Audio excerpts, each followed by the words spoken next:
Sup guys, my name is Courtney Budzyn and this is What's for Din. Today I'm going to be showing you guys the ultimate comfort food. I'm going to be showing you how to make a one-pot creamy chicken and biscuits. I don't know about you, but the title itself has me drooling already. This is so stinking good. It's chicken and biscuits and everything you love about a chicken pot pie, but it's so much easier because you just throw it all in a pot, put the biscuits on top, throw it in the oven, and you have the most delicious, comforting food that you could ever ask for on a cold day. And with the cold weather coming up, I thought what better of a time than now to share this delicious recipe with you guys. So without further ado, let's go over to the stove and get started. All right, so the first thing you want to do is prepare your chicken. Now you can definitely use a rotisserie chicken if you want to, but this is just easier for me. So I take 2 boneless, skinless chicken breasts and I season them with all the same seasonings that we're going to be putting inside of the sauce. So I use some dried dill, some garlic powder, some oregano, and of course salt and pepper on both sides. Throw it in the oven at 425 degrees for about 25 to 35 minutes, depending on how big they are. And then once you bring them out, you can let them cool for a couple minutes, chop them up into cubes, and then just set it aside until you're ready to use it in the recipe. Now, I will say, the juices that accumulate in the bottom of the pan when it's in the oven,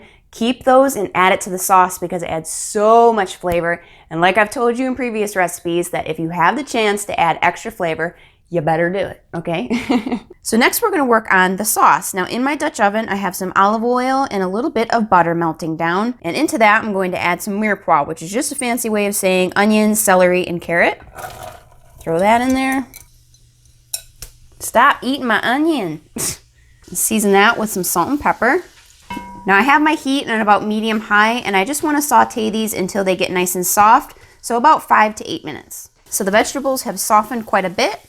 Now we're gonna add some garlic. Of course, it wouldn't be me unless I added garlic. I mean, come on. And for spices, I'm going to add some dried thyme, some dried dill, some garlic powder, and of course, a little bit of cayenne. So just cook that for another 2 minutes to get that garlic nice and fragrant and those spices nice and alive. So to thicken the sauce a little bit, we're going to make a roux. So I'm just gonna add a little bit of all-purpose flour, stir that in completely. And once again, we're just gonna cook this for another 2 minutes or so that flour taste cooks out. All right, so I'm gonna switch over to my whisk. And into that, we're gonna add some chicken stock and a little tiny bit of heavy cream. We're just gonna whisk all those flour bits together, and you wanna bring it back up to a simmer. So once it comes up to a simmer, you can add your chopped chicken, your defrosted frozen peas, and don't forget all those leftover juices from the chicken that you just cooked. Give that a good stir and then turn off the heat, and we're going on to the next step. So now we're gonna work on the biscuit topping, which is really simple. I just have some regular all-purpose flour here.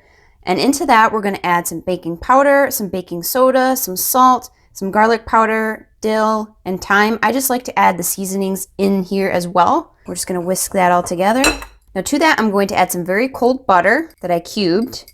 And I'm just gonna use my hands to work that into the flour until there's no longer any giant chunks.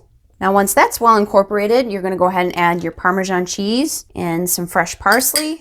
Give that a good stir together. And now I'm gonna, with a fork, mix in a little bit of milk at a time until you get a nice dough. And you may or may not need the full cup. Kind of depends on the humidity in the air and all that. So you just want to keep adding milk until it pretty much all sticks together. And you want to let it sit for about 5 minutes before we add it to the sauce so that all of that baking soda and the flour has a chance to kind of mingle together. So now we can start dropping these in. You can use an ice cream scoop so that they're all practically the same size, but I just use a spoon and kind of form them into a ball in my hand, just a rough shape, and then you just drop them in.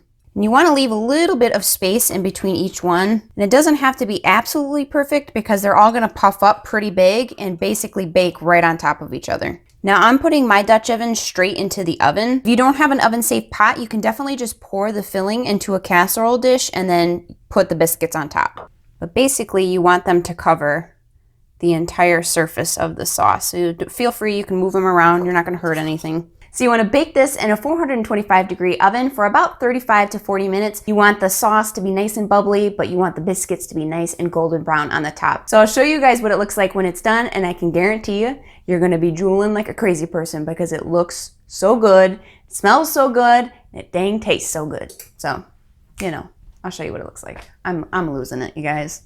So this is the gorgeous final product. This house smells so amazing. I cannot stress enough to you guys. I'm going in. I can't wait no more.